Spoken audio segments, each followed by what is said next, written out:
feel so extraordinary. Something's gotta hold on. I've got this feeling of emotion, a sudden sense of liberty. I used to think that the day would never come. I see the light in the shade of the morning sun. My morning sun is the drug that brings me near to the childhood I lost, replaced by fear.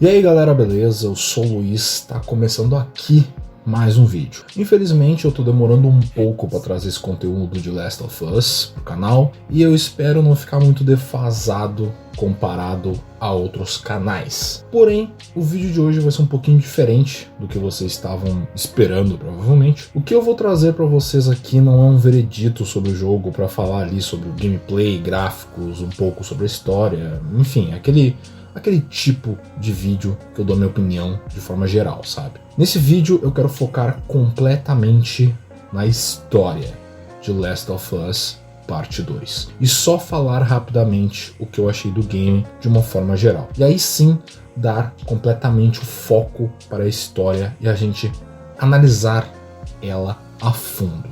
Vamos passar pelos principais acontecimentos aqui, dar a minha opinião sobre o que eu acho, do que se trata todo esse jogo e, claro, falar um pouco sobre toda a polêmica desnecessária que não foi nem o jogo que causou, foram só pessoas idiotas que causaram. E não preciso nem dizer, é óbvio que vai ter spoilers. Vamos nessa. Bom, vamos lá então, porque pra gente começar eu deixei de dar a minha opinião a fundo no Twitter, porque eu tinha bastante coisa para falar, então eu tô deixando aqui pro vídeo. Mas agora de início eu quero dar a minha opinião geral sobre o jogo rapidamente. Last of Us Part 2 é sim um dos melhores jogos dessa geração, um dos melhores exclusivos do PS4 sem dúvida. Para mim não é o melhor, mas sim um dos melhores. Jogos como God of War, o Final Fantasy VII Remake, que é um exclusivo temporário, do PS4, me marcaram mais com seus gameplays com um estilo completamente novo. Já o Last of Us Part 2, obviamente, bebe da fonte do seu primeiro capítulo lá do PS3. Lembrando que isso não é um problema, tá? Eu gosto muito da gameplay do Last of Us, mas não foi algo mais diferente como em Final Fantasy ou em God of War, mas foi bem bom. A gameplay inclusive melhorou muitos aspectos de gameplay do primeiro jogo, é praticamente o primeiro jogo, só que completamente bufado, e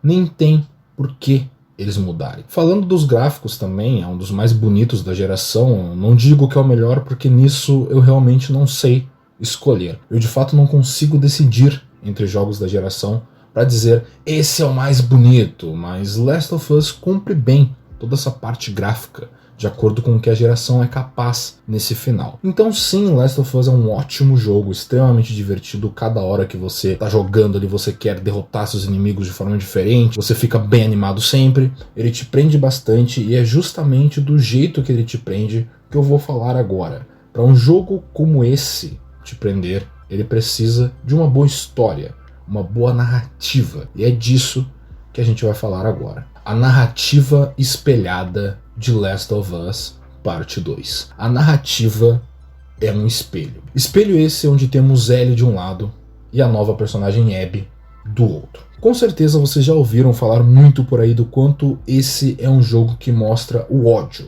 das pessoas. Ódio esse que você vai vivenciar. É uma narrativa onde o grande pilar que segura toda a estrutura de personagens e acontecimentos é isso.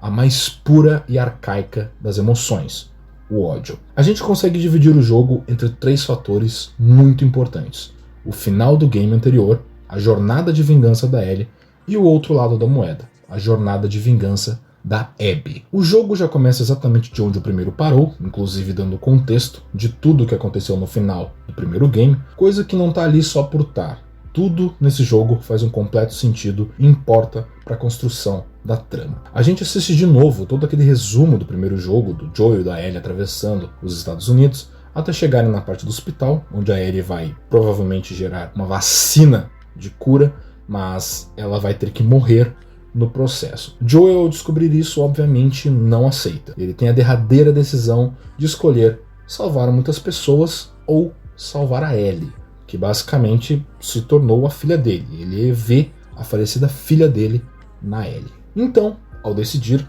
ele mata basicamente a maioria dos vagalumes ali presente, inclusive o doutor que ia fazer ali a tal vacina. Isso é basicamente o estopim da maioria dos acontecimentos que a gente vê no segundo game. É aí que uma jornada de ódio começa. É aí que o ciclo de ódio começa a gerar. Nesse jogo, a representatividade do violão é muito importante o jogo inteiro. É muito importante na jornada da Ellie. Logo com a escolha de foco na primeira cena do jogo, a gente já percebe isso.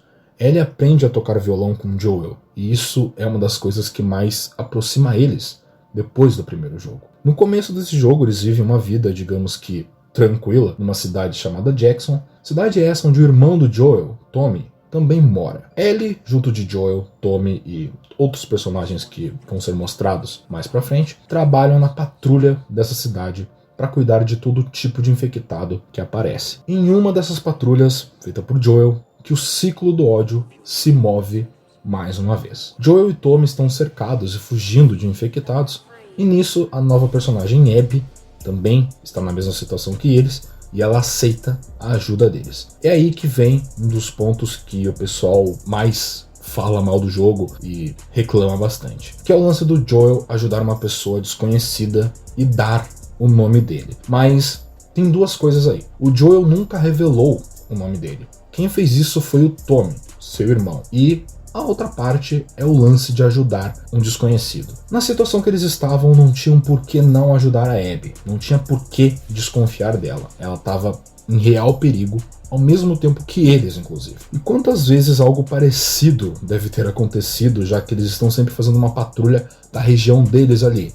Então, não tem motivos para desconfiar dela nessa parte. Falando ainda do pessoal que não gostou do jogo, é meio triste ver, por exemplo, o quanto de gente que não entendeu tanto essa história e usou até de argumentos que era um jogo de lacração e que o jogo estava ali tentando lacrar de tudo que é jeito. Se você pensa isso, desculpa, você tá completamente errado e obviamente não jogou o jogo, mas se você jogou e ainda pensa isso, você tem alguns probleminhas. Um tipo de representatividade, inclusive, é mostrado de forma bem sutil no jogo e faz parte ali de uma plot secundária da metade pro final do jogo. Plot secundária é essa onde a nossa segunda protagonista, Abby, conhece duas crianças do grupo dos Serafitas, ou Cicatrizes, chame como quiser. Crianças essas que se chamam Yara e Lev. Lev, que agora é um garoto, iria ter que se casar com o ancião dos Serafitas. Porém, não aceitando isso, ele decide fazer algo que era permitido somente entre os homens Serafitas, que é raspar a cabeça. Com essa atitude de se rebelar contra os princípios arcaicos deles, Lev é completamente perseguido e o grupo dos Serafitas está praticamente caçando ele por isso. Nessa parte onde rola toda essa crítica de aceitação, dá até para comparar com as pessoas que, acabam achando o jogo uma completa lacração. Estariam essas pessoas agindo feito Serafitas que não aceitam esse tipo de coisa? Repensem suas ideias sobre esse tipo de situação, por favor. Pra gente então entender toda essa parte de plot secundária que rola com a nossa segunda protagonista, a Abby, a gente tem que falar do acontecimento principal do jogo, a morte do Joel. There are solar panels on the roof. Who are these people? How long y'all been here? Since yesterday. Yesterday. Yep. What are y'all doing out this way? Just passing through. You two live nearby? We do. A few hours down the hill. Y'all should come back with us, restock before you head out. Appreciate it.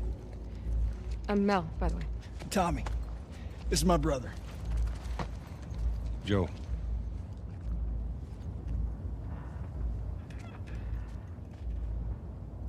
Y'all act like you heard of us or something. Because they have.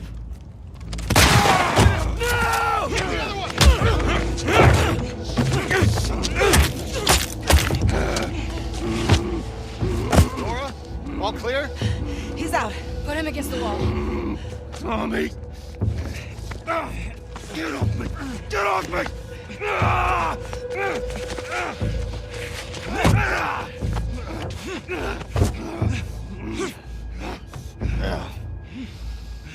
Puta madre.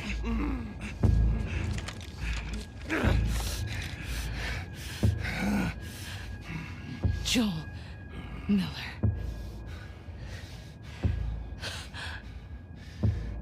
Who are you?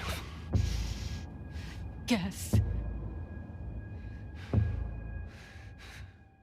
Joel é morto pela Abby na frente da Ellie, logo após Joel ajudar a Abby, inclusive. E obviamente, para Abby ter cometido esse tipo de coisa, ela tem um motivo. A principal luz dos vagalumes, o doutor que estava naquela situação do final do primeiro game, é o pai da Abby. Abby não descansou até encontrar o homem que matou seu pai, e quando encontrou, fez o que fez. Nesse momento, então, um ciclo do ódio que começou lá no Joel dá a sua primeira volta, com a concretização da vingança da Abby. Porém, esse ciclo de ódio vai continuar girando e agora chegou a vez da Ellie. Ellie, então, na sua jornada de vingança, acaba com a maioria dos amigos da Abby, mas acaba nunca chegando no seu real objetivo: matar a verdadeira culpada, matar a Abby. Quando a gente acha que tudo está tomando um rumo dentro dessa história, uma coisa bem ousada acontece.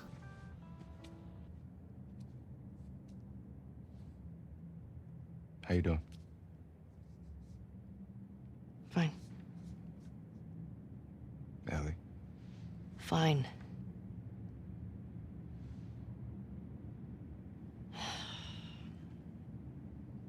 Thanks for coming back for me. My friend's problems are my problems. You're such a sap. All right, how about, my friends can't get out of their own damn way? It's better. Shit!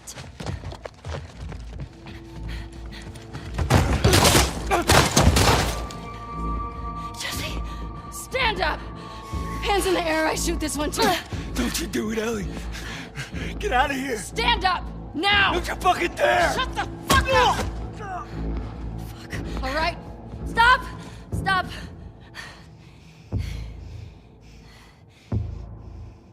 Toss your weapon.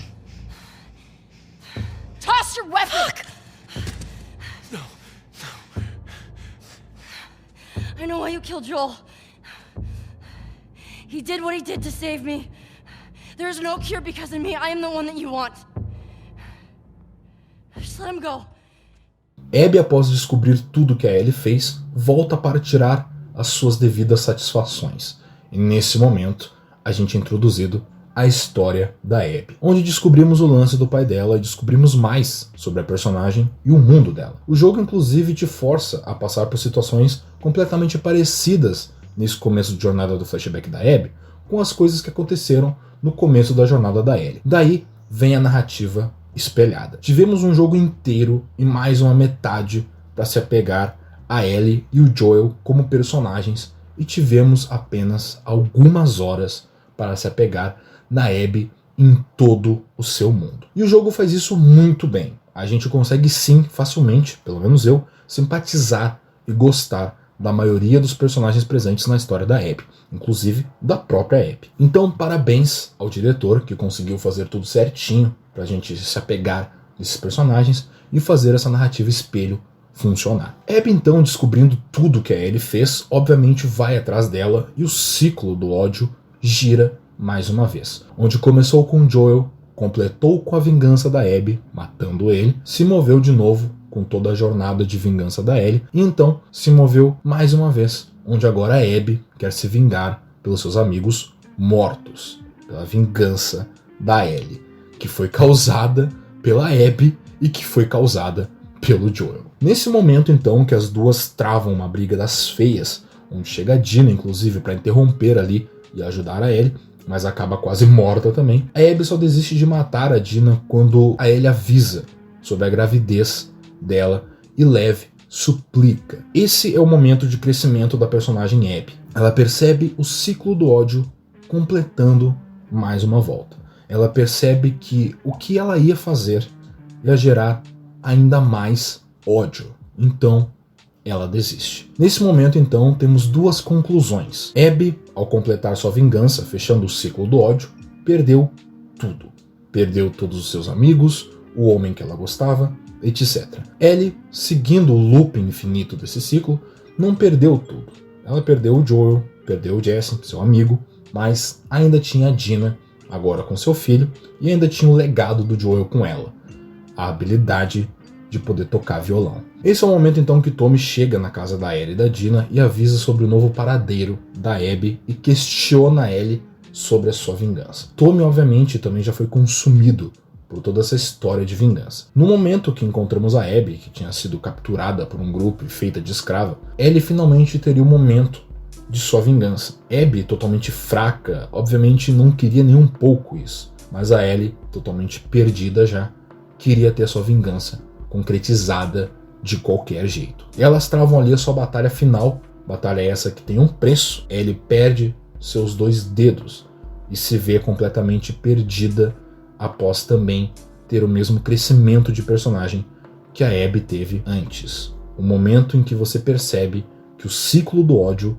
e vendo tudo isso ser um loop infinito de coisas inúteis, o ciclo do ódio completou mais uma volta, mas dessa vez a Ellie não perdeu só algumas coisas, ela perdeu literalmente tudo que lhe restava. Ellie volta para casa onde morava com a Dina e percebe que a Dina foi embora, mas ela basicamente só confirma porque a Dina já tinha avisado que iria embora. E então, minutos depois, a gente vê a última coisa perdida pela Ellie.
Ellie perdeu o legado que ainda restava do Joel com ela. Ela perdeu 2 dedos da mão esquerda, o que tirou toda a capacidade dela de tocar violão. Lembram quando eu falei no começo desse vídeo da importância do violão? Violão é completamente a representação do Joel ali, mas até isso a Ellie perdeu. Perdeu a Dina, perdeu seu amigo Jesse, perdeu o Joel. Ela perdeu tudo. Assim como a Abby, nosso outro lado da moeda. E o jogo mostra muito bem essa mensagem que ele quer passar com esse final. Mostrar tudo o que o ódio traz e onde ele nos leva. Basicamente, a lugar nenhum. Então essa foi a minha análise da história e toda a minha opinião sobre o jogo. Espero muito que vocês tenham gostado. O vídeo ficou bem longo, mas tinha bastante coisa para falar. Se gostou do vídeo, não deixe de deixar o seu joinha aí e se inscreve no canal se for novo por aqui e quiser ver mais vídeos como esse. Se quiser dar uma ajuda aqui pro canal seguir firme e forte, não deixe de me apoiar lá no Padrim. Esse tipo de vídeo dá bastante trabalho, consome bastante tempo. Então não deixem de me dar essa moral e deem uma olhadinha no link do Padrim aí na descrição. Link do nosso grupo do Discord também tá ali, redes sociais também. Mas enfim, eu vou ficando por aqui. Vejo vocês no próximo vídeo. Um abraço e se cuidem. cool! Looking cool, Joker! You never see it.